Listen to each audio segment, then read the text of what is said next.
Merhaba, bugün size tığ işi yazlık bir örgü anlatacağım.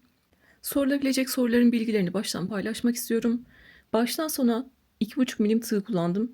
Alize Cotton Gold ve Yarn Jeans ipler kullandım. Ekranda renk kodlarını görüyorsunuz. Yaklaşık 56 gram ip kullandım. Alize Cotton Gold'lar 100 gram 330 metre, Yarn Jeans'ler 50 gram 160 metre. Tek renkte yapacaksanız bir tane Alize Cotton Gold yeterli. Yine tek renkte yapacaksanız 2 tane Yarn Jeans almanız gerekiyor.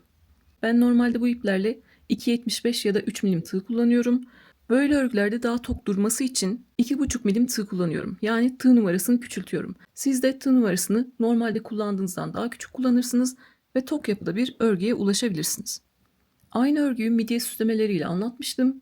Bu sefer daha sade bir versiyonunu yapacağız. Yeni başlayanlar bile bir gün içinde ya da günlere bölerek 2 gün içinde bitirebilecekler. Genelde bilgi verilen kısımlar atlanarak izlendiği için sorularda genelde zincir sayısı ya da beden sorulacaktır.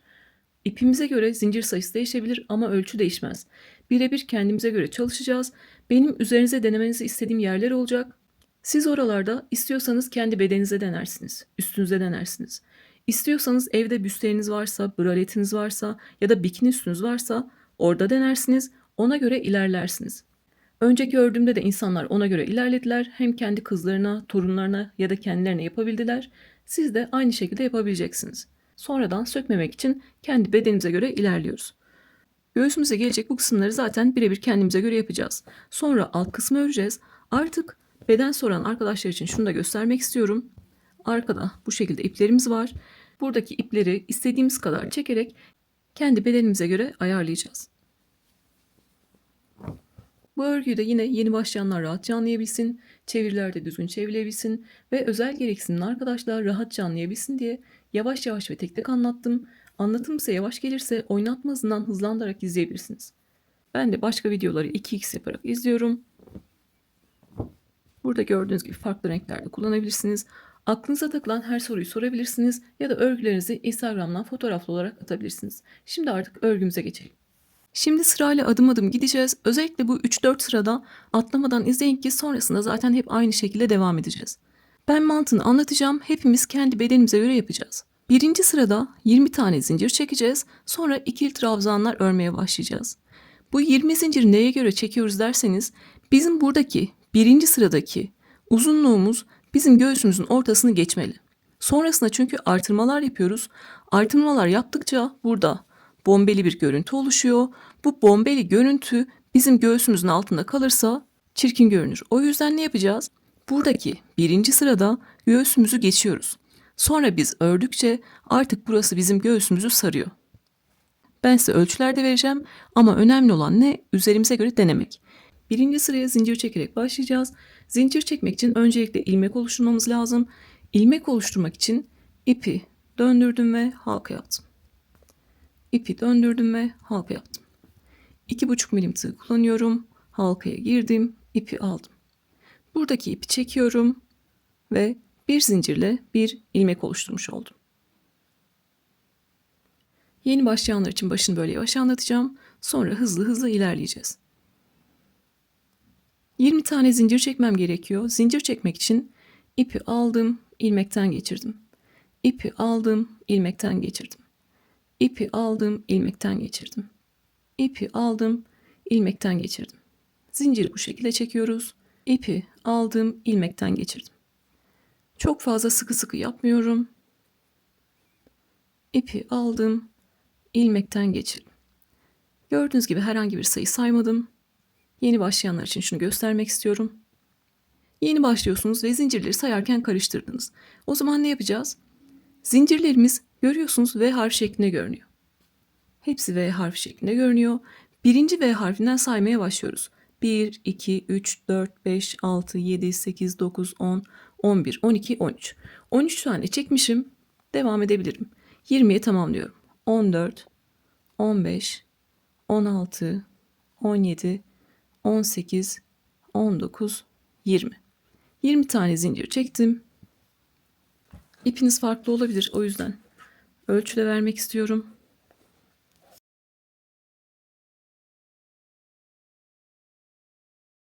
Yaklaşık 8 santim kadar.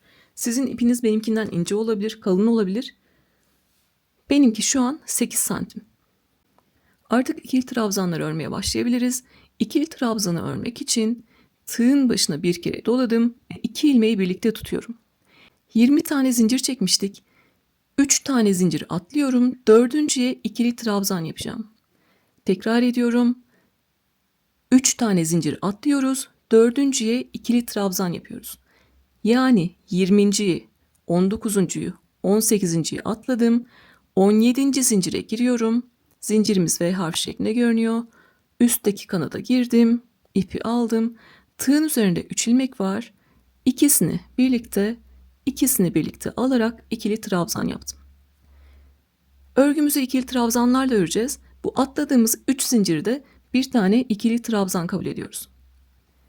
Yeni başlayanlar kendisini kontrol etsin lütfen. Yanlış yapan arkadaşlar genelde burada yanlış yapmışlar.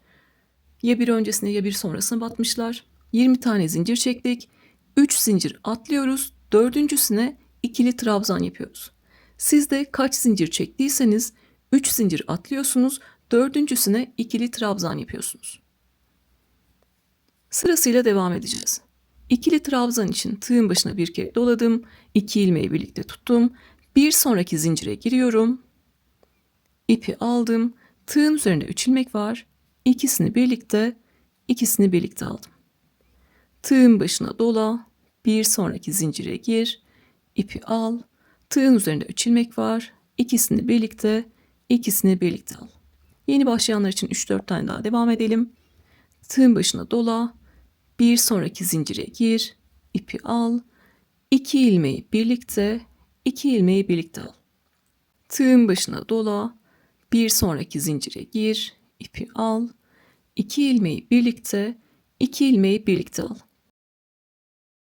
Özellikle benimle beraber devam etmeniz için böyle yavaş anlatıyorum. Benimle beraber örmeye çalışın. Tığın başına dola. Bir sonraki zincire gir. İpi al. Ve 2 ilmeği birlikte al. İkili trabzanları da bu şekilde yapıyoruz. Baştaki 3 zincirde bir tane ikili trabzan kabul etmiştik. Sırasıyla sayıyorum. 3 zincirle beraber 1, 2, 3, 4, 5, 6, 7. 7 tane ikili trabzan yapmışım. Bunu nereye kadar yapacağım?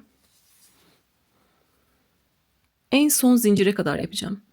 En son V harfini bırakacağım. Oraya kadar ikili trabzan yapacağım. Siz de kaç zincir çektiyseniz son zincire kadar ikili trabzanlarınızı yapıyorsunuz.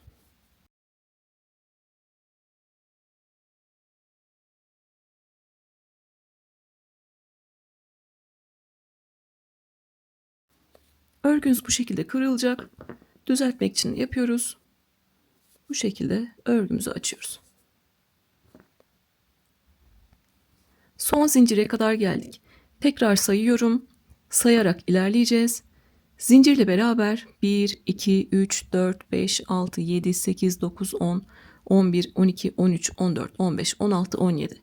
17 tane ikili trabzan var. Siz de şimdi sayıyorsunuz. 17 tane ikili trabzan varsa devam ediyorsunuz. Yoksa yanlış biriyle batmışsınız demektir. Düzeltirsiniz, tekrar devam edersiniz. Toplam 17 tane ikili trabzan yaptık. Artık artırmamızı yapacağız. Burada bir tane işaretleyiciye, ilmek belirleyiciye ihtiyacım var. Hepimizin elinde olmayabilir. O zaman ne yapıyoruz? Farklı renkte bir kısa ip kesersiniz. Siz de benim işaretleyici taktığım yere ip bağlarsınız. 17 tane ikili trabzan yaptık. Buradaki son zincire 5 tane ikili trabzan yapacağız. Son zincire 5 tane ikili trabzan yapacağız. Tığın başına doladım. En son zincire birinci ikili trabzan, aynı yere ikinciyi yaptım, aynı yere tekrar girdim, üçüncüyü yaptım, aynı yere tekrar girdim, dördüncüyü yaptım ve aynı yere tekrar girdim, beşinciyi yaptım. En son zincire 5 tane ikili trabzan yaptık. Bu şekilde görüyorsunuz. 1, 2, 3, 4, 5 tane ikili trabzan yaptık. Burada 3. trabzanın üzerine işaretleyiciyi takacağız. Bizim artırma noktamız bir üst sırada orası olacak. 1, 2, 3. trabzanın tepesine işaretleyici takacağız. Sondan da sayabilirsiniz. 1, 2, 3. ikili trabzanın tepesine giriyorum. İşaretleyiciyi taktım. 17 tane ikili trabzan yaptık. En son zincire 5 tane ikili trabzan yaptık ve üçüncüye işaretleyiciyi taktık. Artık karşı tarafa geçiyorum. Burada önemli olan tüm sıralarda burada kaç tane trabzan yaptıysam burada da o kadar yapmak zorundayım. Burada artırma yerine kadar 17 tane ikili trabzan yapmıştım. Burada da 17 tane yapmak zorundayım. Siz de bir tarafta kaç tane yaptıysanız diğer tarafta o kadar yapıyorsunuz. Böylece eşit şekilde örmüş oluyoruz. Artık karşı tarafa geçtik. Batacağımız yerler karşıdaki trabzanların dipleri. Zincirin bir kanadını kullanmıştık, bir kanadı kalmıştı. Batmadığımız kanada giriyoruz. Tam trabzanların dibi. Bu şekilde. Siz de kendi elinize bakın lütfen. Trabzanların dibine batıyoruz. Örmeye devam ediyoruz. Yine ikili trabzanlar yapacağız. Tığın başına doladım. Buradaki ikili trabzanın karşısına ikili trabzan yapıyorum. Zaten görüyorsunuz buradaki son zinciri kullandık. Bir sonraki zincire geçtik aslında. Bir sonraki zincirin boşluğuna giriyorum ve ikili trabzan yapıyorum. Trabzanın karşısında trabzan yapıyoruz, eşitliyoruz. Tığın başına dola, bir sonraki trabzanın dibine bat ve ikili trabzan yap. Bir sonraki trabzanın dibine bat, boşluğuna bat ve ikili trabzan yap. Buradaki ipi de arada gizliyoruz. Ondan da kurtulalım. Sırasıyla her bir trabzanın dibine ikili trabzan yapıyoruz. Zincirlerin bir kanadını kullanmıştık. Şimdi diğer kanadını kullanıyoruz. Sayarak ilerleyeceğiz. Yanlış yapmadığımızdan emin olacağız. Sıra sonuna kadar her bir ikili trabzanın dibine ikili trabzan yapıyorum. Burada gördüğüm en son trabzanın da dibine batıyorum. Burada size bir detay göstereceğim. Burada son zincire 5 tane ikili trabzan yapmıştık. Onları saymıyoruz. Artırma noktasını saymıyoruz. Elinizde böyle tutun. Sonrasından sayıyorum. 1, 2, 3, 4, 5, 6, 7, 8, 9, 10, 11, 12, 13, 14, 15, 16. Bizim 17 tane yapmamız gerekiyor. Yanlış yapabileceğimiz şey ne? 3 zincirin dibine batmamak. 3 zincire bir tane ikili trabzan kabul etmiştik. O yüzden onun da dibine batıyoruz ve sayımızı eşitliyoruz. Bu tarafta da 17 olacak, bu tarafta da 17 olacak. Tığın başına doladım, zincirin dibine battım ve ikili trabzan yaptım. Sayılarım böylece 17'ye 17 oldu. Genellikle ilk sıralarda yanlış yapılıyor, o yüzden buraları detaylı anlatıyorum. Lütfen verdiğim sayılara ve battığım yerlere dikkat edin. Şimdi artık birinci sırayı yaptık. Burada yapacağımız işlem ne? Kızınıza da yapıyorsanız, kendinize de yapıyorsanız üzerinize deniyorsunuz. Buradaki tepe noktası artık göğsünüzün ortasını geçtiyse sonraki sıralarda örmeye devam edebilirsiniz. Genelde yapan arkadaşlar benim verdiğim bu ölçülere göre yaptılar. Ama sizin göğüs bölgeniz büyükse ve 8 santimize uymadıysa o zaman ne yapıyorsunuz? Siz de 9 santimlik zincir çekiyorsunuz. Birinci sıraya örüyorsunuz ve tekrar deniyorsunuz. Tamam dediğiniz noktada artık böyle denemeler yaparak tamam dediğiniz noktada artık size uygun noktaya geldiyse, göğsünüzün orta bölgesini geçtiyse siz de artık ikinci sıradan itibaren örmeye başlayabilirsiniz. Siz de artık düzeltmelerinizi yaptınız. Tamam dediğiniz noktadasınız ve artık ikinci sıraya geçelim. Sonrası hep kendisini tekrar edecek. İkinci sıra için 2 zincir çekeceğim. Bunu herhangi bir trabzana katmıyorum. Sadece kenarın düzgün şekilde görünmesi için. 1, 2 zincir çektim. Bunu trabzan olarak kabul etmiyorum. Örgüyü döndürdüm. Artık trabzan örmeye başlayabilirim. Tığın başına doladım. İlk trabzanın tepesinden örmeye başlıyorum. Buradaki ilk trabzanın tepesinden örmeye başlıyorum. Sırasıyla ikili trabzan yapıyorum. Aşağıdaki her bir ikili trabzanın üzerine ikili trabzan yapıyorum.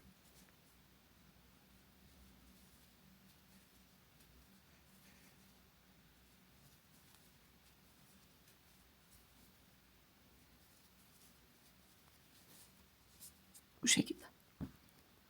Lütfen kendinizi kontrol edin. 2 zincirle yükseldik. Bunu trabzandan saymadık.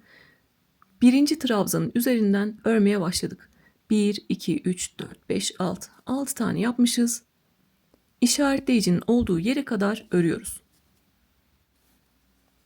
Örgümüzü elimize düzelttik. İşaretleyicinin olduğu yere kadar geldim.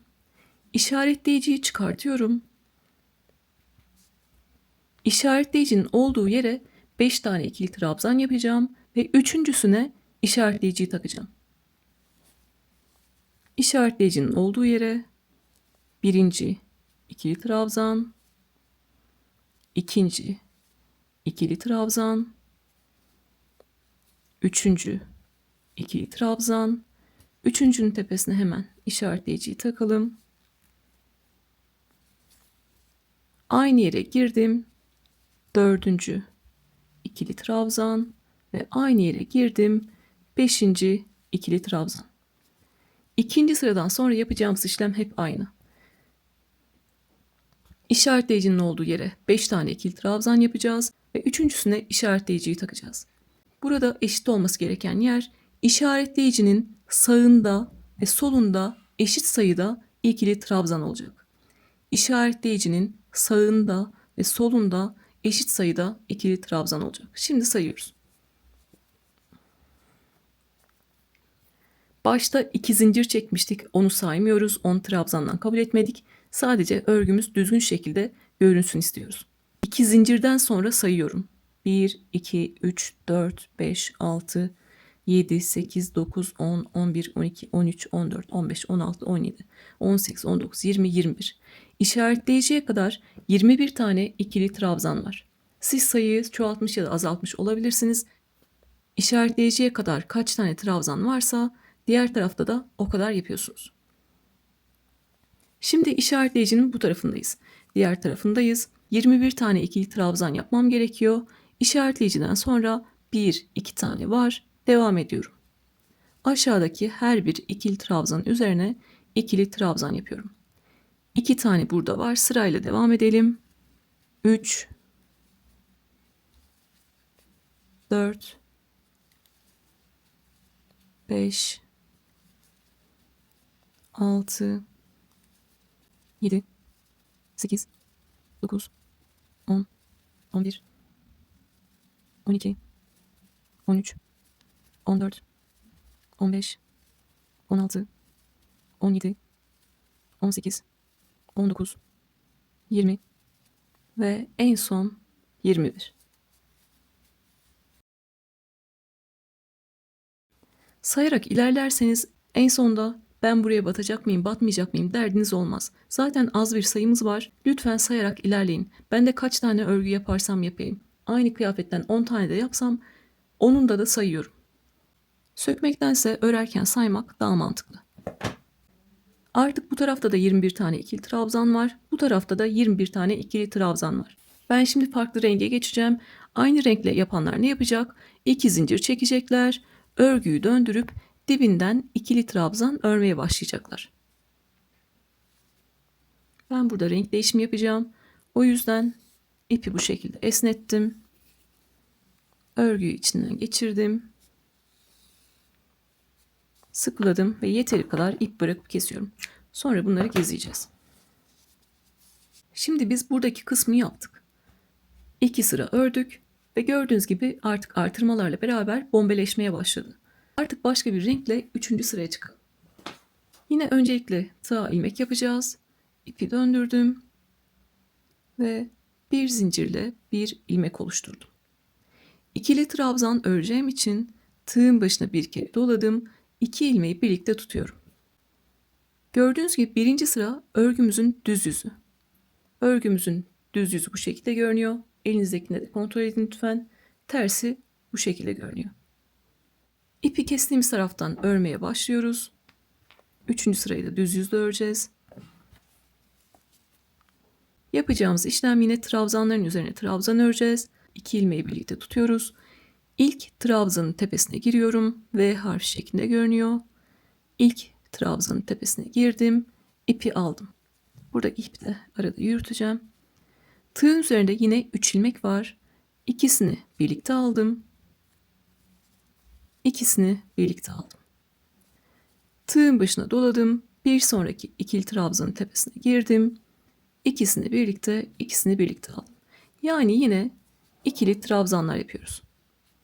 İşaretleyicinin olduğu yere kadar örmeye devam ediyorum.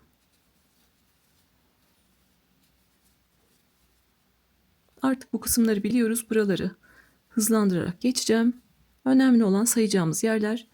O sayı detaylarını atlamayalım. Başta yanlış yapmayalım.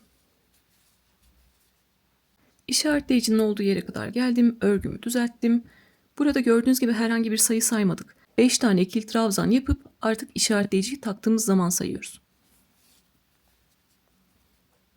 İşaretleyicinin olduğu yere kadar geldim. İşaretleyiciyi çıkardım. İşaretleyicinin olduğu yere 5 tane ikili trabzan yapıyorum. Üçüncüsüne işaretleyiciyi takıyorum. Birinciyi yaptım. İkinciyi yaptım. Üçüncüyü yaptım ve hemen işaretleyiciyi takıyorum. Sizde işaretleyici yoksa ipinizi bağladınız. Aynı yere dördüncüyü yaptım ve aynı yere beşinciyi yaptım. Ne demiştim? Trabzanlar 2 2 artacak demiştim. Bir alt sırada işaretleyiciye kadar 21 tane vardı. Bu sefer 23 tane olmalı. Sayıyorum. 2, 4, 6, 8, 10, 12, 14, 16, 18, 20, 23. 23 tane ikili trabzan var. Doğru şekilde ilerlemişim. Neydi? İşaretleyiciye kadar bir tarafta ne kadar ikili trabzan varsa diğer tarafta da o kadar olmak zorunda. Şimdi işaretleyiciden sonra 1, 2 tane var. Sırasıyla devam ediyorum. Yaparken de siz de sayın lütfen. 3, 4, 5, 6, 7. Bu şekilde sayacağım. Hızlandırarak ilerleyeceğim. 8, 9, 10, 11, 12, 13, 14, 15, 16, 17, 18, 19, 20, 21, 22 ve 23. 23 tane ikili trabzan yaptım. Burada 2 zincir çekmiştik biliyorsunuz kenarı düzgün olsun diye. Onu zaten trabzandan saymıyoruz. Oraya da batarsanız bir tane fazladan yapmış olursunuz. Lütfen sayarak ilerleyin. Şimdi 23 tane yaptık. En son trabzanın üzerine de bir tane ikili trabzan yaptık. Aynı renkte bir üst sıraya çıkıyorsak ne yapıyoruz? 2 zincir çekiyoruz. Bir bütün örgüyü aynı renkle yapabilirsiniz. Bir üst sıraya nasıl çıkıyoruz? 1, 2 zincir çekiyoruz. Sadece kenarı düzgün görünsün diye. Herhangi bir trabzandan saymadım. Tığın başına doladım. Örgüyü döndürdüm. Artık trabzan örmeye başlayabilirim. İlk trabzanın üzerinden trabzan örmeye başlayabilirim. Buradaki 2 zincirin dibi gördüğünüz gibi ilk trabzanın tepesi. Oradan ikili trabzan örmeye başlıyorum. Sırasıyla işaretleyicinin olduğu yere kadar ikili trabzan örüyorum. Herhangi bir sayı saymama gerek yok. İşaretleyicinin olduğu yere kadar geldim. Örgümü düzelttim. İşaretleyiciyi çıkartıyorum. Her sırada yapacağımız işlem aynı. İşaretleyiciyi çıkart. 5 tane ikili trabzan yap. Üçüncüsüne işaretleyiciyi tak. Birinci ikili trabzan. İkinci ikili trabzan. Üçüncü ikili trabzan. Hemen karıştırmamak için yeni başlayanlar karıştırabilir belki. Üçüncünün tepesine işaretleyiciyi taktım. Aynı yere dördüncü ikili trabzan ve aynı yere beşinci ikili trabzan. Bu şekilde. Örgüyü ördükçe artık gözünüz alışacak. Sonrasında artık işaretleyici takmaya ihtiyaç duymayacaksınız. Zaten 5 tane ikili trabzan var. Ortadaki belli. Ortadakine 5 tane ikili trabzan yapıyorsunuz. Şimdi burada ne yapacağız? İşaretleyicinin sağındakini sayacağız. Bir alt sırada 23'tü. Burada 25 olmak zorunda. Sayıyorum. Burada 2 zincir saymıyoruz. Yanlışlık yaparsanız burada yaparsınız. 2 zinciri trabzandan saymıyoruz. Bir sonrakinden başladım. 2 zinciri geçtim. Bir sonrakinden başladım. İlk trabzandan itibaren sayıyorum. 1, 2, 3, 4, 5, 6, 7, 8, 9, 10, 11, 12, 13, 14, 15, 16, 17, 18, 19, 20, 21, 22, 23, 24, 25. 25 tane yapmışım. Yani doğru şekilde ilerlemişim. Siz de doğru şekilde ilerlediyseniz diğer tarafta devam ediyorsunuz. Burada 2 tane yapmıştım. 25 tane olana kadar örüyorum. Sayıyorsunuz, en son 25 diyorsunuz ve bırakıyorsunuz. Ben de şimdi 25.'ye kadar öreceğim ve bırakacağım. Artık ipimizi orada keseceğiz. Siz aynı renkte devam edecekseniz ne yapacaksınız? 2 zincir çekip bir üst sıraya çıkacaksınız. 25 tane ikili trabzanı ördüm. 25 zaten son. 25'ten sonra herhangi bir trabzan yok batacağımız. 25.'yi de yapıyoruz ve bırakıyoruz. Burada ben ipimi keseceğim. O yüzden bu şekilde halka yaptım. Örgüyü içinden geçirdim. Sıkılayıp yeteri kadar ip bırakıp kesiyorum. Bunu da örerken altında gizleyebiliriz ama 2 tane ip olduğu için çok fazla kaba görünüyor. O yüzden onları sonra gizleyeceğim. Görüyorsunuz iyice bombeleşti. Bir diğer renge geçiyorum. İpimi kestiğim yerden başlayacağım yine. Düz yüzden başlamak istiyorum. Yine bir zincirle bir ilmek oluşturuyorum. İkili trabzan öreceğim için tığın başına bir kere doladım. 2 ilmeği birlikte tutuyorum. Buradaki ip karışmasın, şöyle aşağıya alacağım.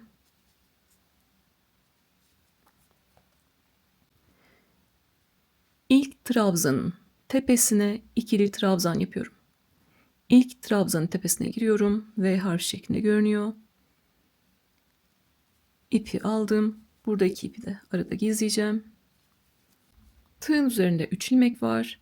İkisini birlikte alarak ilk ikili trabzanı yapmış oldum. Buradaki ipi de, yeni geçtiğimiz ipi de arkada gizleyeceğim. Sırasıyla aşağıdaki her bir ikili trabzanın üzerine ikili trabzan yapıyorum. Gördüğünüz gibi kaç renk örersek örelim ya da düz renk yaparsak yapalım. Yaptığımız işlem aşağıdaki ikili trabzanların üzerine ikili trabzan yapmak. İşaretleyicinin olduğu yere kadar gelelim. Orayı yine beraber geçelim. İşaretleyicinin olduğu yere kadar geldim. İşaretleyici çıkardım. 1 2 3. Üçüncüye hemen işaretleyiciyi takıyorum.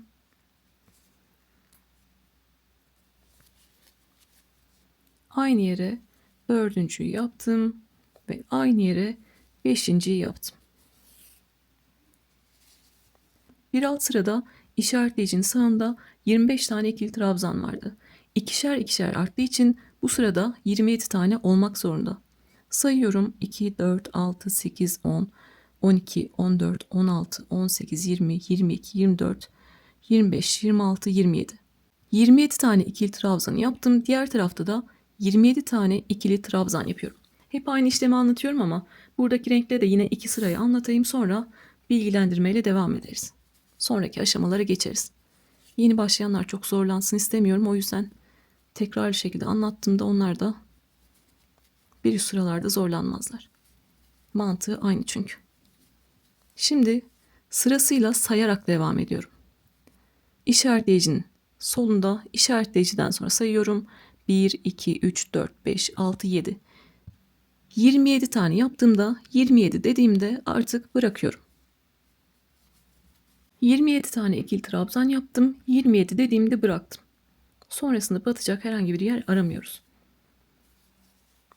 Aynı renkte bir üst sıraya çıkıyorsak ne yapıyoruz? 2 zincir çekiyoruz. 1, 2 zincir çektim. Bunu herhangi bir trabzandan saymıyoruz. Örgüyü döndürdüm. Tığın başına doladım. İlk trabzanın üzerinden ikili trabzan örmeye başlıyoruz. 1, 2. Bu şekilde. Yine son kez işaretleyicinin olduğu yere kadar gelelim.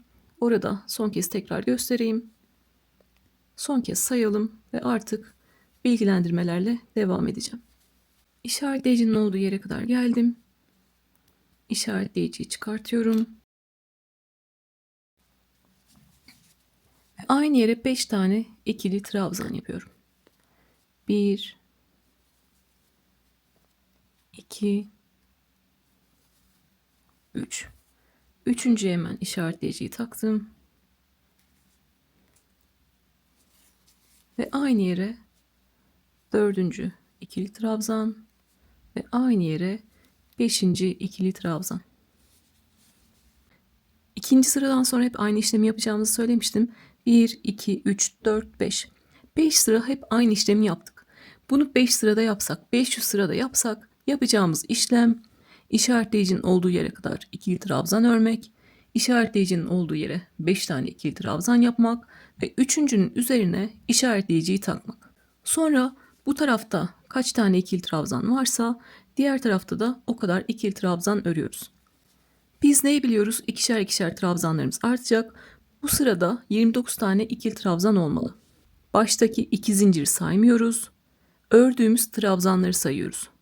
2, 4, 6, 8, 10, 12, 14, 16, 18, 20, 22, 24, 26, 28, 29. 29 tane ikili trabzanı yaptım. Doğru şekilde ilerlemişim. Şimdi diğer tarafta da sayarak ilerliyorum. İşaretleyiciden sonra 1, 2 tane ikili trabzan var. 3, 4, 5, 6. Bu şekilde sayarak ilerliyorum. 29 tane ikili trabzanım olmalı. En son 29'uncuyu da yapınca bırakıyorum. Burada da 29 tane ikili trabzan yaptım. 29 deyince artık bırakıyorum. 29'uncuyu da yapınca bırakıyorum. Ben renk değiştireceğim. Renk değiştirmeyenler ne yapacaklar? 2 zincir çekecekler ve örgüyü döndürüp ilk trabzanın üzerinden ikili trabzan örmeye başlayacaklar. Ben renk değiştireceğim için ne yapacağım? Örgüyü içinden geçirdim. Yeteri kadar ip bırakıp kesiyorum. Artık bilgilendirmelerle devam edelim. Beraber kaç sıra ördük? 1, 2, 3, 4, 5, 6 sıra ördük. Hep aynı şekilde devam ediyoruz. Ben burada kendi ördüğümü göstermek istiyorum. 1, 2, 3, 4, 5, 6, 7, 8, 9, 10. 10 sıra ördüm. Diğer anlattığım örgüde de 10 sıra örmüştüm. Bunda da 10 sıra ördüm. Büyük beden arkadaşlardan yapanlar da gönderdi. Özellikle genç kızlarına çok yapmış anneler. Onlar gönderdiler. Birinci sırada denediler üzerlerine göre. Sonra ona göre devam ettiler. Ergenlik çağındaki bir çocuğunuzdan büyük beden birine kadar yapabilirsiniz. Buradaki sıra sayımız neye göre değişiyor? Bizim ölçümüze göre değişiyor. 2 tane mesela 70 kiloluk kadın yan yana koyun. Birinin üst bedeni daha inceyken, göğüs bölgesi daha küçükken birininki daha büyük olabilir. Yani bunu biz M bedene göre nasıl yapmalıyız, X'lerce göre nasıl yapmalıyız olarak düşünmüyoruz. Kendi vücudumuza göre nasıl yaparız onu düşünüyoruz. Hepimizin vücudu farklı. Ben mankenin üzerinde çalışıyorum biliyorsunuz. 10 sıra kadar ördüm. Ben size göstermek için mankenin üzerinde de göstermeye çalışıyorum. Burayı 10 sıra düşünün. Bunu mankenin üzerine geçirdim. Artık göğüs bölgesini kapattığında, kavradığında örmeyi bıraktım. Sonrasında devam ettiğimde artık koltuk altına doğru uzanan büyük bir örgü olacaktı. Bunu istemiyoruz. Ne yapıyoruz? Kendi vücudumuza göre ilerliyoruz. Ben 10 sırada bu ölçüye ulaştım. Siz kendi vücudunuza göre belki 9'da ulaşırsınız, belki 11'de ulaşırsınız ya da ipinizin inceliğine, kalınlığına göre kaç sırada ulaşıyorsanız sıra sayısının hiçbir önemi yok. Önemli olan kendi üzerimize göre ilerlememiz. Şunu da söylemek istiyorum. Bu bir tercih meselesi. Bazı arkadaşlar görüyorum bikini üstü olarak kullanıyorlar. Onlar daha küçük örüyorlar. Tamamen kapatmak istemeyebiliyorlar. Daha küçük örüyorlar. Ön bölgeleri kapanıyor. Biraz daha örüp bırakıyorlar. Yani yine sizin zevkinize kalmış sıra sayısını istediğiniz kadar çoğaltabilirsiniz. Mantığı ne? Ben burayı ördüğüm zaman üzerime geçireceğim. Rahat edeceğim şekilde, kendi rahat edeceğim şekilde, zevkime uygun şekilde kapatıyor mu? Kapatıyor. O zaman örmeyi bırakacağım. Şöyle ölçüsünü vermek istiyorum. Açılmış haliyle 10 sırada yaklaşık 19,5 santim kadar. 19,5-20 santim kadar. Ölçüsünü de vereyim, belki aynı yapmak istersiniz. Ama ne yapıyoruz? Hepimizin vücudu, bedeni farklı. Kendimize göre yapıyoruz. Şimdi ben bunu 10 sıraya tamamlayacağım. Aynısından bir tane daha yapacağım. 10. sırada en son yine ipimizi koparıyoruz. Aynısından bir tane daha yapacağım. 2 tane yaptıktan sonra artık ikisini birbirine birleştireceğim. Sonra buradaki kısmı örmeye geçeceğiz. 2 tane aynı parçadan ördük. Şimdi yapacağımız işlem, parçalarımızı ördük. 1. sırada düz yüzleri var. Burası bizim düz yüzümüz. Karşılıklı artık birleştirmeye başlayacağız. İplerimiz sağ tarafta kaldı. Benimle aynı şekilde yaptıysanız burası bizim düz yüzümüz. Şimdi artık en son sırada tekli trabzan öreceğim. Tekli trabzan örerken de birbirine birleştireceğim. İçinden herhangi bir rengi seçebilirsiniz. Ben buradaki rengi seçtim. Parçanın birini önüme aldım.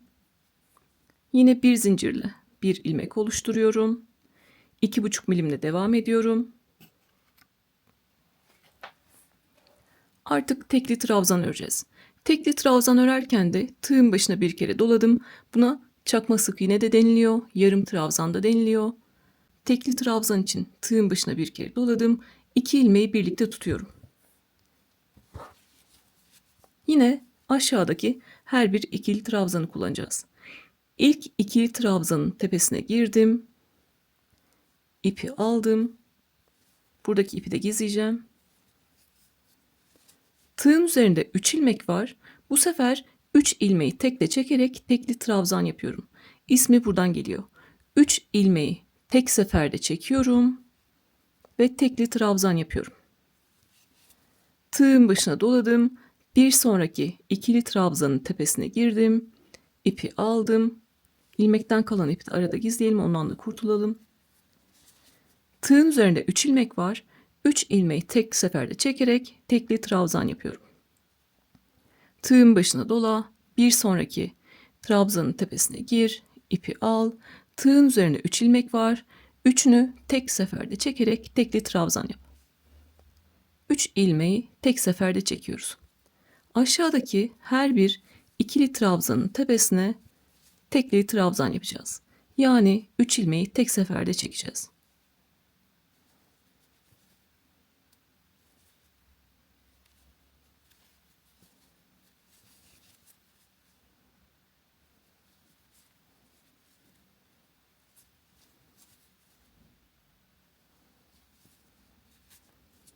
Bu şekilde. Burada 2 kere de çıktığımız bir trabzan yapmıştık. Burada tek seferde çıktığımız bir trabzan yapıyoruz. Aslında trabzanın boyunu küçültüyoruz. Hem de son sıra daha tok dursun istiyorum. O yüzden tekli trabzanla geçiyorum. Burada şunu da yapacağım. Ben alıştığım için artık işaretleyici kullanmıyorum. O yüzden takmamıştım. Burada size rahatlık olsun diye takacağım tekrar. Burada 5 tane ikili trabzanımız var biliyorsunuz. Üçüncüye işaretleyici takıyoruz. 1, 2, 3. Tam ortadakine işaretleyiciyi yine taktım. Şimdi işaretleyicinin olduğu yere kadar tekli trabzan yaparak geliyorum. 3 ilmeği tek seferde çekerek tekli trabzan yapalım ve işaretleyicinin olduğu yere kadar gelelim. İşaretleyicinin olduğu yere kadar tekli trabzanlarla geldim. İşaretleyiciyi çıkartıyorum. İşaretleyicinin olduğu yere sadece 2 tane tekli trabzan yapacağız. Birinci tekli trabzan ve aynı yere ikinci tekli trabzan. Burada kasma olsun istemiyorum. O yüzden sadece işaretleyicinin olduğu yere 2 tane tekli trabzan yaptım. Sonrasında yine sıra sonuna kadar tekli trabzan yapmaya devam ediyorum.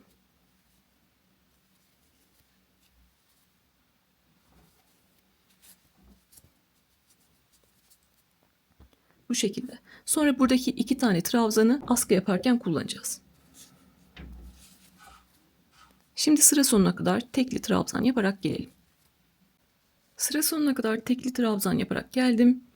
En son trabzanın üzerine de tekli trabzan yaptım. Şimdi burada ipimizi kesmiyoruz. Ne yapacağız?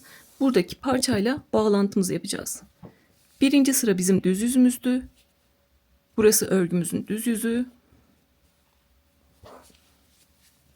Tığın başına bir kere doladım. Artık diğer parçadan örmeye devam ediyorum. Burada da yine ilk trabzanın tepesine giriyorum. Buradaki ipi de arada gizleyebilirim. Ve tekli trabzan yapıyorum. Yapacağım işlem değişmiyor. Her bir ikili trabzanın tepesine tekli trabzan yapıyorum.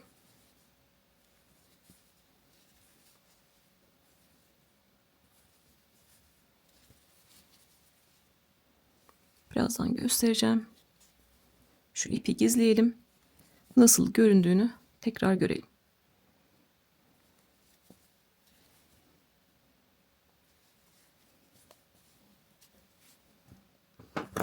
İpi yeteri kadar gizledim artık. Burada kesebilirim. Gördüğünüz gibi diğer parçaya bağlantımızı yapmış olduk. Yine tekli trabzanlarımızı sırayla örüyoruz. Burada da tekrar işaretleyiciyi takayım.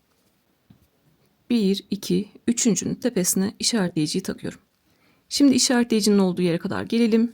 Örgüyü bilenler oraya 2 tane tekli trabzan yapsınlar. Ve sıra sonuna kadar devam etsinler. Yeni başlayanlar için orayı tekrar göstereceğim. Sonra sıra sonuna kadar geleceğiz. İşaretleyicinin olduğu yere kadar geldim. İşaretleyiciyi çıkartıyorum ve buraya 2 tane tekli trabzan yapıyorum. Birinci tekli trabzan ve ikinci tekli trabzan. Şimdi sıra sonuna kadar geliyoruz. Ve artık aşağıya doğru buradaki kısmını örmeye başlıyoruz. Buradan tekli trabzan örmeye başladık. İki parçayı birbirine birleştirdik ve sıra sonuna kadar geldik. Artık bu birleştirme aşamasını bitirdik. Aşağıya doğru öreceğiz. Yine olduğu yerden zincir çekerek öreceğiz. Ben 25 tane zincir çektim. 25 zincir 10 santim etti. 10 santim kadar etti ve bu yeterli geliyor. Mankenin üstüne gösterdiğim örgüde deneme yaptım. İkisinde de 30 zincir çektim. İki tarafta da. Sonra ördüm. Mankenin üzerine giydirdiğimde buradaki kısım ip bağlayamayacak kadar bu kadar yakınlaştı. Yani çok fazla oldu. O yüzden 10 santim yeterli geliyor. Biz üst üste binmeyecek şekilde yapalım.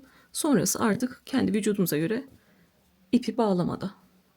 Kendi ipime ve tığıma göre, elimin sıkılığına, gevşekliğine göre 25 zincir çektim. Bu 10 santim ediyor. Siz zincir sayısına değil, nasıl burada sıra sayısına bakmadınız, kendi vücudunuza göre yaptınız. Burada da zincir sayısına değil 10 santime göre yapıyorsunuz. Evde çocuğunuzun cetveli olabilir, bu şekilde metre olabilir. 10 santim olana kadar yapıyorsunuz. Şimdi 25 zincir çekiyorum. 1, 2, 3, 4, 5, 6, 7, 8, 9, 10, 11, 12, 13, 14, 15, 16, 17, 18, 19, 20, 21, 22, 23, 24 ve 25. 25 tane zincir çektim. Yine ne yapıyorum? Garanti olsun diye örüyorum. Siz de zincirin esnekliğini alın. Bu şekilde esnekliğini alın ve ölçüyorsunuz. Gördüğünüz gibi 10 santim. Elim sıkı gelir, gevşek gelir. O yüzden ölçmekte fayda var. Hatta yeni başlayanlar bu en son çektikleri zincire bir tane işaretleyici taksınlar. En son zincire işaretleyiciyi taktım. Üzerine 5 tane zincir çekiyorum. İp bağlama yerlerimizi yapmak için, bu boşluklarımızı yapmak için 5 zincir çekiyorum. 1, 2, 3, 4, 5. 5 zincir çektim. Tığın başına doladım. Bu çektiğim 5 zinciri atlıyorum. İşaretleyicinin olduğu yere. Son zincirimin içine giriyorum. Ve bir tane ikili trabzan yapıyorum. 2 ilmeği birlikte, 2 ilmeği birlikte. Artık işaretleyiciyi çıkartabilirim. 5 zinciri atladık. Bir sonrakine ikili trabzan yaptık. Yapacağım işlem her bir zincire ikili trabzan yapmak. Bir sonrakine girdim, ikili trabzan yaptım. Bir sonrakine girdim, ikili trabzan yaptım. Bir sonrakine girdim, ikili trabzan yaptım. Yani burada birinci sırada zincirleri batmıştık. Aynı onun gibi devam ediyorum. 25 zinciri ya da siz kaç tane zincir çektiyseniz ikili trabzanlarla örüyorum.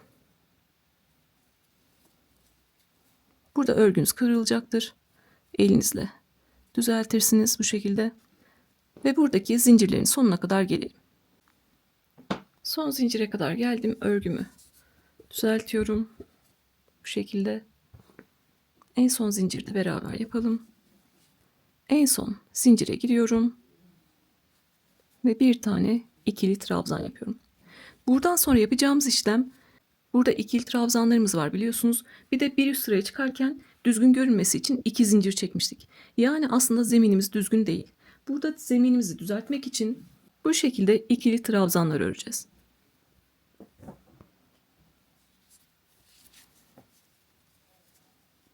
Tekli trabzan örmüştük en son. İçine giriyorum. Tekli trabzanın içine girdim. Kendisine battım. Bir tane ikili trabzan ördüm. Zemin düzeltmeyi ikili trabzanlarla yapacağız yine. Burada 2 zincir çekmiştik. Bu 2 zincirlik yere giriyorum. Bir tane ikili trabzan yaptım. Dibine batıyorum. Bir tane ikili trabzan yaptım. Mantığı anlaşılana kadar lütfen siz örmeyin. Şimdi mantığını anlatacağım. Sonra bir sonraki trabzana geçtim. Tepesine bir tane ikili trabzan yaptım. Kendisine, gövdesine battım. Bir tane ikili trabzan yaptım. Sonra 2 zincirlik yerim var. Tepesindeki boşluğa girdim. Bir tane ikili trabzan yaptım. Kendisine girdim. Bir tane ikili trabzan yaptım. Sonra ikili trabzan var. Tepesine girdim. Bir tane ikili trabzan yaptım. Kendi gövdesine, içine battım. Bir tane ikili trabzan yaptım. Diğer örgüde de bu şekilde göstermiştim. Buradaki mantığımız şu. İkili trabzan çıkartırken altıgen hırkalarda da, motifli örgülerde de anlatıyorum. Mantık şudur: düzgün bir görüntü. Zemin ne kadar düzgün olursa benim bunun altına öreceğim sıralar da o kadar düzgün olacaktır. Buradaki amacımız, burada görüyorsunuz zincirlerimiz vardı. Sıralı şekilde ikili trabzanlarımız görünüyor. Benim burada yapmam gereken de sanki altında düzgün bir zemin varmış gibi, sıralı bir görüntü varmış gibi trabzanlarım aynı şekilde görünecek. Burada nasıl düzgün sıralı görünüyorsa burada da düzgün sıralı şekilde görünecek. Şimdi hepimizin elinin sıkılığı, gevşekliği farklı, ipimiz farklı demiştik. Burada da sayılarımız değişebilir. Ben burada trabzanın bir tepesine battım, bir kendisine battım.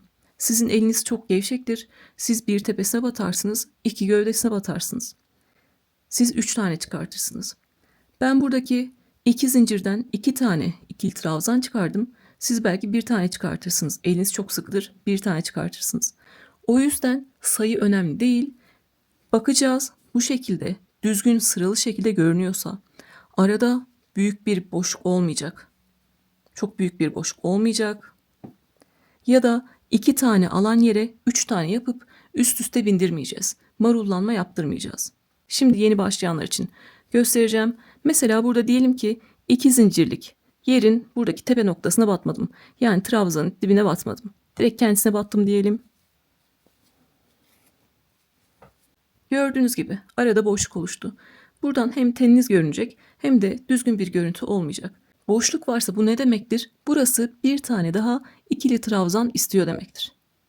O yüzden söküyorum.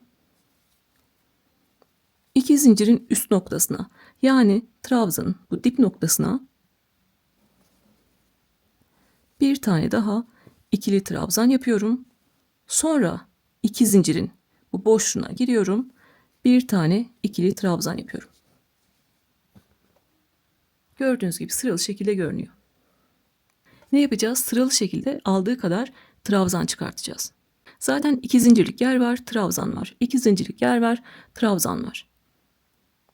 2 zincirlik yeri yaptım. Sonra trabzanın bir tepesine ikili trabzan yaptım. Bir de kendisine, gövdesine, ipinin içine battım. Bir tane ikili trabzan yaptım. Sırasıyla bu şekilde devam ediyorum.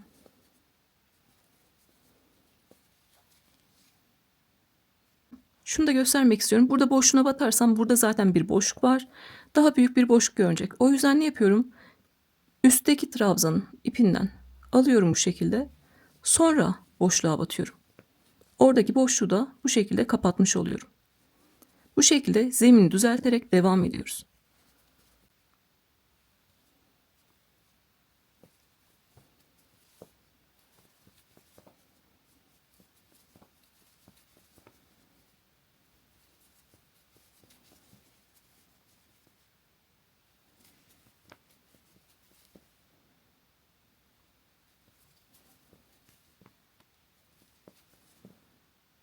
İkişer ikişer çıkardığım yerleri geçiyorum. Oraları gösterdim diye. Sadece bu detayları göstermek istiyorum. Bakın burada büyük bir boşluk var. Bu boşluğu istemiyorum. Ne yapacağım? Bir sıradaki, bir üstteki trabzan ipinden de aldım. Sonra boşluğa batıp ikili trabzan yapıyorum. Bu şekilde oradaki boşluk görüntüsünden de kurtuluyoruz. Artık arkada iplerimiz var. İplerimizi de gizleyerek devam edebiliriz. Baktığınız boşluk var. Bir sonraki trabzanın ipinden de alıyorsunuz. Bu şekilde buradaki birleşim yerine kadar gelelim. Birleşim yerine kadar geldik. Arkadaki ipleri de yürütüyoruz. Buradaki ipler kısa kaldı. Burada kesmek istemiyorum. O yüzden yürütmeye devam edeceğim.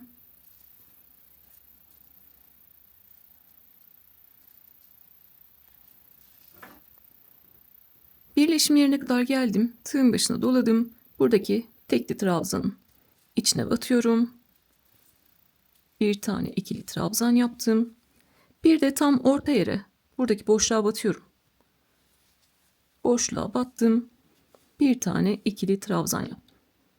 Sonra yapacağımız işlem, bu parçada ne yaptıysak diğer tarafta da aynı şekilde ikili trabzan çıkarmaya devam ediyoruz. Buradaki ipleri de keseceğim artık.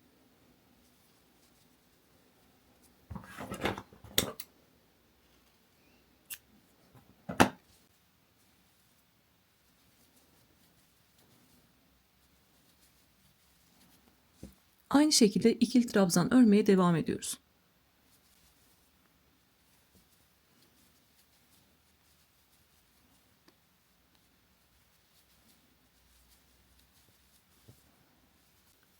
Buradan ikili trabzan çıkarmaya başlamıştık. Sıra sonuna kadar geldik. Burada en son ipim var. Bunu burada kesmeyeceğim. Yoksa ipim sökülür. Onu hemen arkada gizleyelim.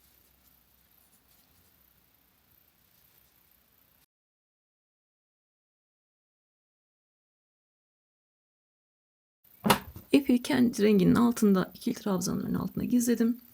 Şimdi en son buradaki ilk yaptığım tekli trabzanın tepesine giriyorum. V harf şeklinde görünüyor.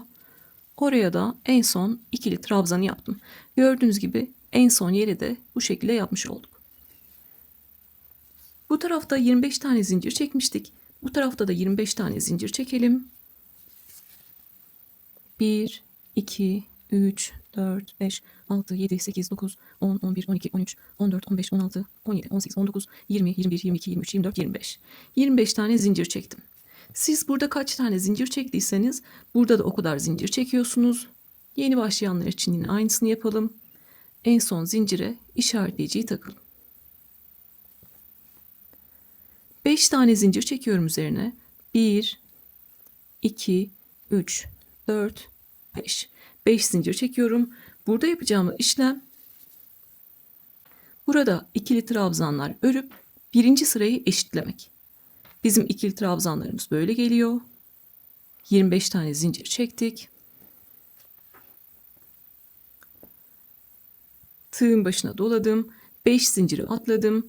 İşaretleyicinin olduğu zincire geldim. Bir tane ikili trabzan yaptım. Buradaki boşluğu da oluşturmuş oldum. Her bir zincirin üzerine ikili trabzan yapalım. Ve yine sıra sonuna kadar gelelim. Yine son zincire kadar geldim. Bu şekilde düzeltiyorum. En son zinciri beraber örelim. En son zinciri de bir tane ikili trabzan yaptık. Ve yeteri kadar ip bırakıp kesiyoruz. Gizleyebileceğimiz kadar ip kesiyoruz.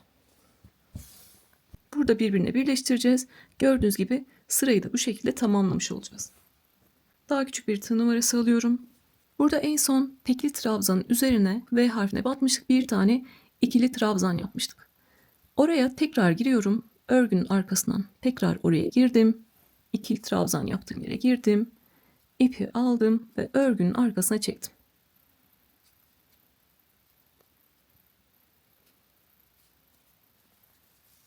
Bu şekilde birbirine bağlantısını yapmış olduk. Sonra artık ipi arkada hem gizleyeceğim hem de burayı sağlamlaştıracağım. Burada da en son zincire batıp ikili trabzan yapmıştık biliyorsunuz. Onun da sadece arkasındaki tek kanada batıyorum. V harf şeklinde görünüyor. V harfinin arkasındaki kanada batıyorum. İpi aldım ve arkaya çektim. Gördüğünüz gibi yine tüm görünüm V harf şeklinde görünüyor. Hem düzgün bir bitiş yaptık. Tüm tepeleri V harf şeklinde gösterdik. Hem de ikili trabzanları birbirine bağlamış olduk. Artık ipi arkada gizleyebilirim. Burada bu şekilde bir ilmek oluşturdum. İpi içinden geçirdim. Bir zincirle buraya sabitlemiş oldum.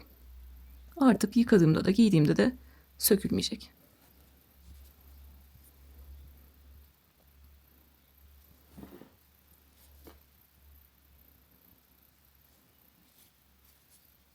Kalan ipi kendi renginde tekli trabzanların altında gizliyorum. Yeteri kadar gizledikten sonra dışarıda kalan ipi kesiyorum. Bikini üstü olarak kullanmak isteyen arkadaşlar istiyorsanız burada bırakabilirsiniz. İstiyorsanız biraz sonra göstereceğim gibi 1-2 sıra daha örüp bikini üstü olarak kullanabilirsiniz. Bu şekilde iki parçayı birbirine birleştirdik. Zemini düzelttik ve burada bağlayacağımız yerleri oluşturduk. Birinci sırada zemini oluşturduk. Onun üzerine artık aşağıya doğru bir sıra boşluk sırası, kutucuk sırası, bir sıra ikili trabzan. Bir sıra boşluk sırası, bir sıra ikili trabzan yapacağız. Burada yine istediğiniz renkleri kullanabilirsiniz istediğiniz sırada. Ben aynı renkle devam edeceğim. Bir zincirle bir ilmek oluşturdum. Baştan sona 2,5 milim tığ kullanıyorum. Tığın başına bir kere doladım. 2 ilmeği birlikte tutuyorum. Kutucuk sırasını örgünün tersinde öreceğiz. Burası ikili trabzan bizim düz yüzümüz.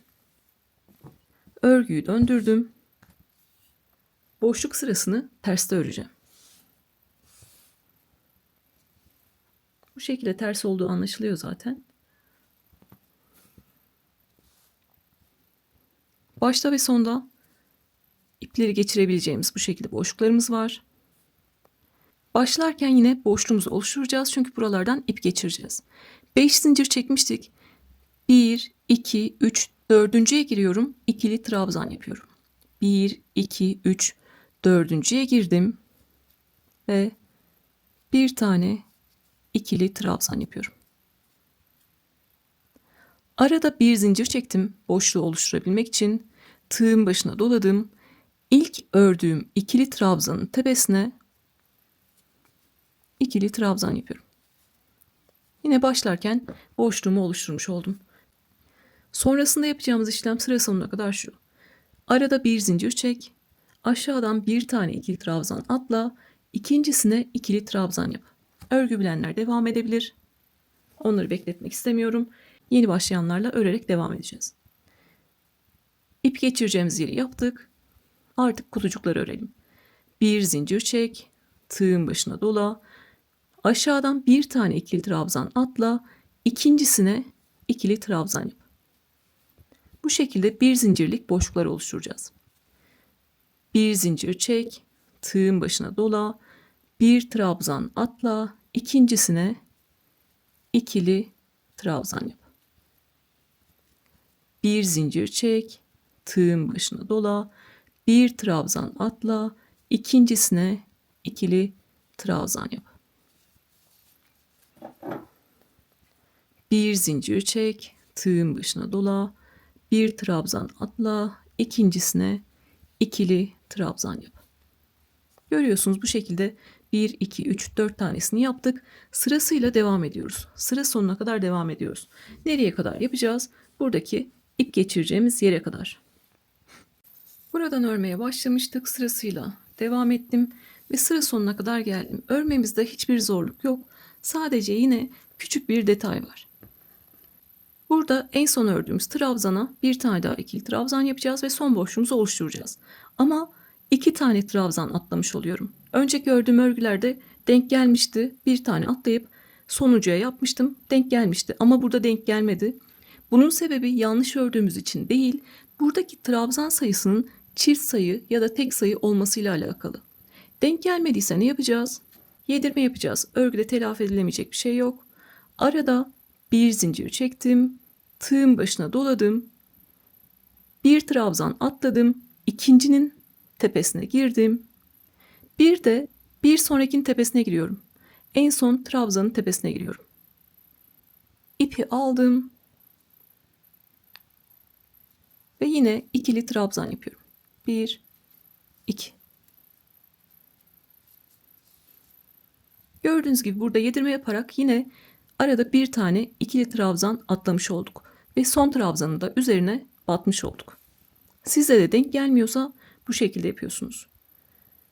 Bir tane trabzan atladınız.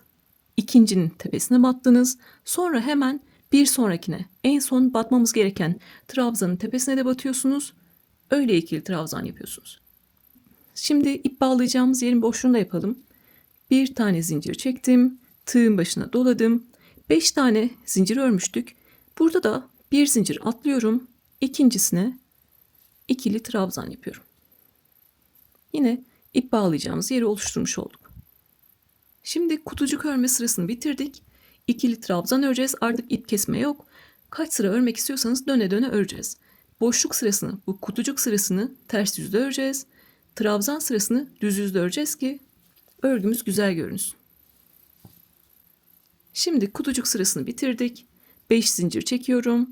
1, 2, 3, 4. 5 zincir çektim ve örgümü döndürdüm. En başta yapmamız gereken ne? Buradaki ip bağlayacağımız yeri oluşturmak. Tığın başına doladım. Buradaki ikili trabzanın tepesine geliyorum. İkili trabzan yapıyorum. Yine ip bağlayacağım yeri oluşturmuş oldum. Trabzan örerken ne yapacağız? Yine çok kolay. Bir boşluğa bir trabzanın tepesine. Bir boşluğa bir trabzanın tepesine. Bir tane bu bir zincirlik boşluğa girdim. İkili trabzan yaptım. Bir tane de buradaki ikili trabzanın tepesine girdim.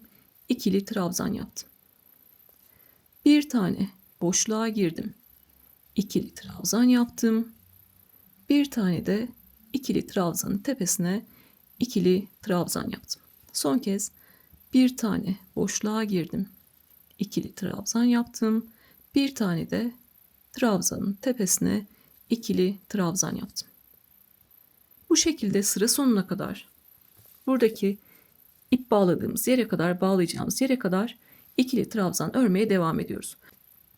Biz bu kutucuk sırasında tüm sayıları oturttuk. Sonrasında artık hep kutucuk ve trabzan öreceğiz. Hiçbir şey denk getirmeye çalışmayacağız. Zaten denk getirmeyi yaptık. Şimdi sıra sonuna kadar gelelim. Bir sıra daha kutucuk örmeyi ve trabzan örmeyi göstereceğim. Sonra artık istediğiniz kadar kendi zevkinize göre ister kısa ister uzun kaç sıra istiyorsanız o kadar yapabilirsiniz. Buradan başlamıştık. Sıra sonuna kadar ikili trabzanları ördüm. İp bağlayacağımız boşluğa kadar geldim. En son trabzanın üzerine de bir tane ikili trabzan ördüm. Yine ip bağlayacağımız boşluğu oluşturalım. Bir zincir çekiyorum. Tığın başına doladım. 5 tane zincir çekmiştik. Birinci zinciri atladım. İkinci zincire giriyorum. Ve bu şekilde yine bir zincirlik boşluk oluşturuyorum. Şimdi boşluk sırasına geçeceğiz. Kutucuk örmeye geçeceğiz. Başlarken ne yapacağız yine? 1, 2, 3, 4, 5 zincir çektik ve örgümüzü döndürdük. Boşluk sırasını ters yüzde örüyoruz. Tığın başına doladım. İlk ördüğüm ikili trabzanın tepesine ikili trabzan yaptım. Bu şekilde ip bağlayacağım boşluğu da oluşturmuş oldum. Kutucuk örerken ne yapıyoruz? Arada bir zincir çek, bir trabzan atla, ikincisine bir tane ikili trabzan yap. Bir zincir çek, bir trabzan atla, ikincisine ikili trabzan yap. Bir zincir çek, tığın başına dola, bir tane ikili trabzan atla, ikincisine ikili trabzan yap. Bu şekilde yine sıra sonuna kadar geliyoruz. Sıra sonuna kadar gelelim. Yine bir detay söyleyeceğim. Fark etmeden yanlışlık yapanlar düzeltecekler. Sonra trabzan sırasının başlangıcını göstereceğim. Sonra artık bilgilendirmeyle devam edeceğim. Örgümüz hep aynı. Sadece örgünüzü sökmenizi istemediğim için o detayları söylemek istiyorum. Sonrasında devam edelim. Sıra sonuna kadar geldim. Arada bir zincir çektim. En son trabzanın üzerine bir tane ikili trabzan yaptım. Biz ilk kutucuk sırasını örerken burada zaten düzeltmemizi yapmıştık. Sonrasında en son trabzana denk gelmeme şansı yok. Şimdi buradaki detay şu. Sizinki denk gelmediyse ne olmuş demektir? Fark etmeden örerken arada bir tane değil de iki tane ikili trabzan atlamış olabilirsiniz. Oraya kadar söküyorsunuz, düzeltip devam ediyorsunuz. Yani burada artık en son trabzanın üzerine denk getirmeme şansımız yok. Orayı çünkü burada ayarlamıştık. Fark etmeden yanlışlık yapanlar da düzelttiler. En son trabzanın üzerine de bir tane ikili trabzan yaptılar. Şimdi buradaki boşluk yerimizi yapalım. Arada bir zincir çekiyorum. Bir zincir atladık. İkincisine ikili trabzan yaptık. Şimdi yine 5 zincir çekiyorum. 1, 2, 3, 4, 5 zincir çektim. Örgümü döndürdüm. İlk ikili trabzanın tepesine ikili trabzan yaptım. İp geçireceğim boşluğu oluşturdum. Sonra yine boşluğa bir tane ikili trabzan. İkili trabzan üzerine ikili trabzan. Boşluğa ikili trabzan. İkili trabzanın üzerine ikili trabzan. Bu şekilde trabzan sırasını örüyoruz. Bunu ben 7 sıra kadar yaptım. Şimdiye kadar 1, 2, 3, 4, 5. 5. sıraya beraber geçtik. Sonrasında bir sıra daha kutucuk ördüm. Onun üzerine bir sıra daha ikili trabzan sırası ördüm. Burada artık uzunluğu sizin zevkinize kalmış. Burası kısa mı kalsın istiyorsunuz? Ya da göbeğe kadar mı gelsin istiyorsunuz? Ya da daha uzun mu olsun istiyorsunuz? Artık orasının zevkinize bağlı şekilde sıra sayısı değişebilir. 1, 2, 3, 4, 5, 6, 7. 7 sırayı da tamamladım. En son buradaki ip bağlayacağım boşluğu oluşturdum. Burada artık yeteri kadar ip bırakıp kesiyoruz. Bu şekilde. Alt kısmını da bitirdik. Şimdi öncelikle iplerimizi gizleyelim. Temiz şekilde devam edelim.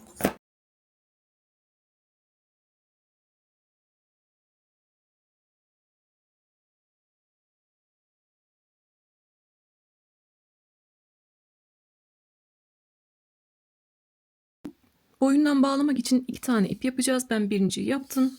İkinciyi sizinle beraber yapacağız. Burada yapacağımız işlem de çok kolay. 45 santimlik bir zincir çektim. Yine ipimize göre zincir sayısı değişebilir. Ben 110 zincirde 45 santime ulaştım. Sizin ipiniz ince ise belki 120 yaparsınız. Belki kalınsa 100 yaparsınız. Yani zincir sayısı değişir. Benimle birebir yapmak istiyorsanız 45 santim yapıyorsunuz. Şimdi artık burada yaptığım gibi diğer tarafta da yapacağım. Size onu göstereceğim. Siz bir tarafta nasıl yaptıysanız diğer tarafta da aynı şekilde yapacaksınız. Burada iki tarafta da işaretleyicinin olduğu yere biliyorsunuz 2 tane tekli trabzan yapmıştık. Aynı yerde görüyorsunuz bu şekilde. Birinci tekli trabzan ve ikinci tekli trabzan. Birinciye giriyorum. Siz de birinciye girdiniz. Bağlama iplerini istediğiniz renk yapabilirsiniz. Ben aynı renkte devam edeceğim. İpi aldım. Bu şekilde ipi aldım ve birinci tekli trabzanın tepesinden çıkardım. Öne aldım.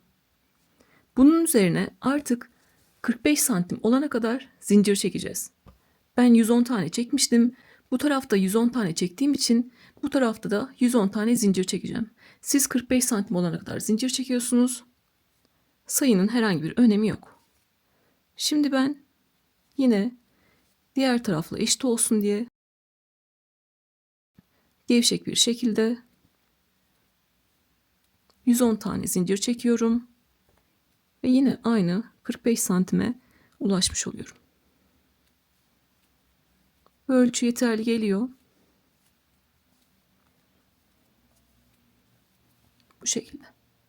Zaten zincir çekmeyi biliyoruz. Siz elinizdeki ipe tığa göre zincirinizi çekiyorsunuz. Gevşek şekilde 110 tane zincir çektim. Siz de istediğiniz ölçüde benimle aynı yapmak istiyorsanız da 45 santim olana kadar zincirlerinizi çektiniz. Askımızı yaparken burada zincirin V gibi görünen tarafını değil, arkasını döndürüyoruz. Arkasında kısa çizgiler var, görüyorsunuz. Elinizdekine de kontrol edebilirsiniz. Buradaki kısa çizgilere girerek sık iğne yapacağız.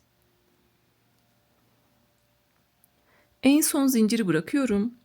Bir sonraki zincirin arka çizgisine giriyorum. Bu şekilde. Son zinciri bıraktım. Bir sonraki zincirin arka çizgisine girdim.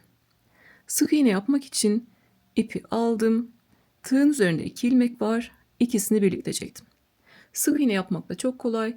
Tığın üzerindeki 2 ilmeği birlikte çekiyoruz. Tığın başına dolamıyorum. Bir sonraki zincirin arka çizgisine girdim. İpi aldım ve tığın üzerinde 2 ilmek var. İkisini birlikte çekerek sık iğne yapıyorum. Buradaki zincirleri çok sıkı sıkı yaparsanız arkasındaki çizgiye girmeniz zorlaşır biraz. Bir sonraki zincirin arka çizgisine girdim. İpi aldım. 2 ilmeği birlikte çekerek sık iğne yaptım. Bir sonraki zincirin arka çizgisine girdim. İpi aldım. Sık iğne yaptım. Biraz örerek göstereceğim.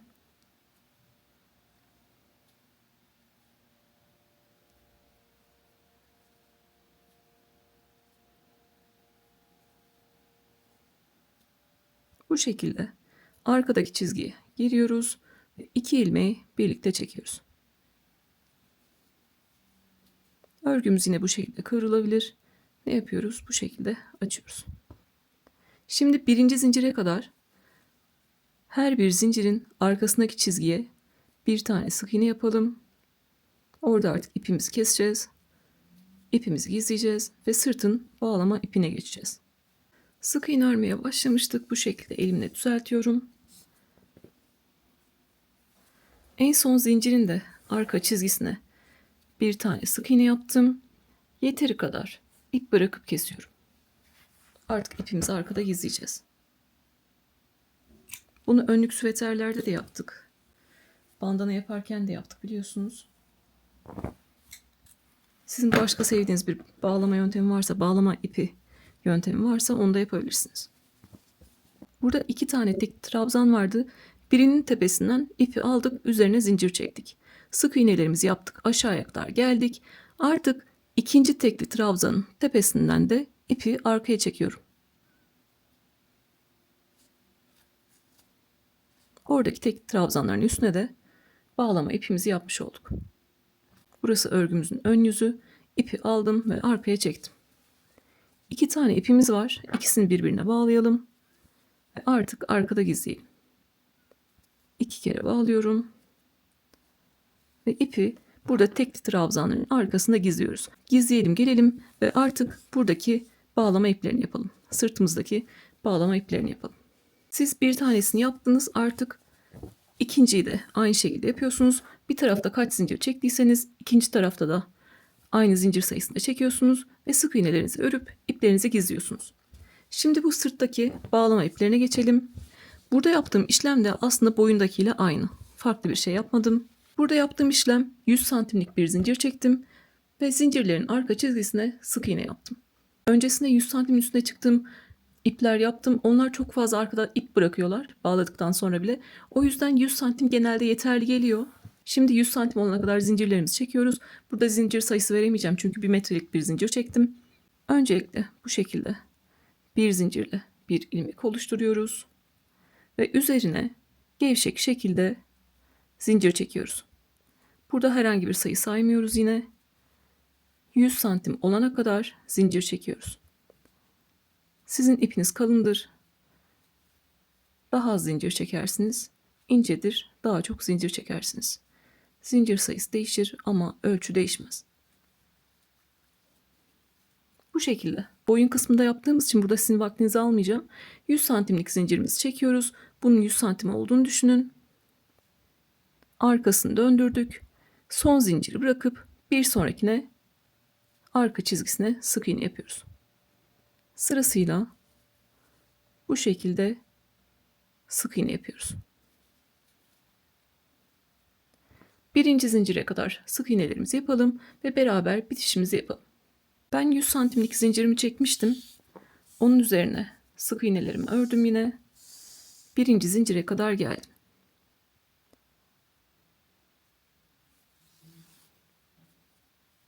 Yine son zinciri beraber yapalım.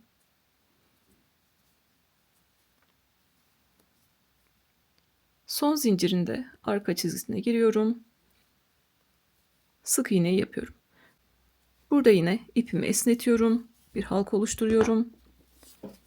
Bağlama ipini içinden geçirdim ve sıkılıyorum.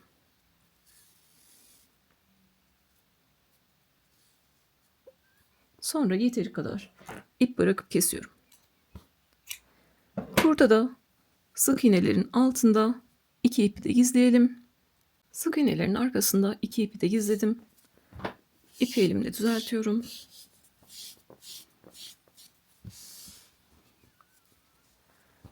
Ben burada 7 sıra yapmışım. 7 tane ip geçirecek boşluğum var. Siz kaç sıra yaptıysanız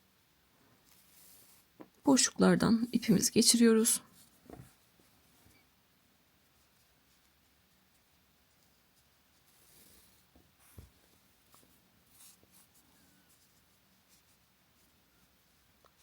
Birinciden geçirdim. Dördüncüden geçirdim. Ve sonunculardan geçiriyorum. Burada tüm boşlukları da kullanabilirsiniz. Sırayla da yapabilirsiniz. Ben sadece size en son halini göstermek için böyle hızlıca bu şekilde yaptım. Bedeninize göre ayarlama yapabilirsiniz demiştim. Daha büyük bedensinizdir. Siz bağladığınızda boşluğunuz bu kadar olur. Daha küçük bedensinizdir. Siz de bu şekilde ipleri çekerek kendinize göre ayarlayabilirsiniz. Gördüğünüz gibi küçük bir bedenseniz bile sonrasında ipinizi bağladığınızda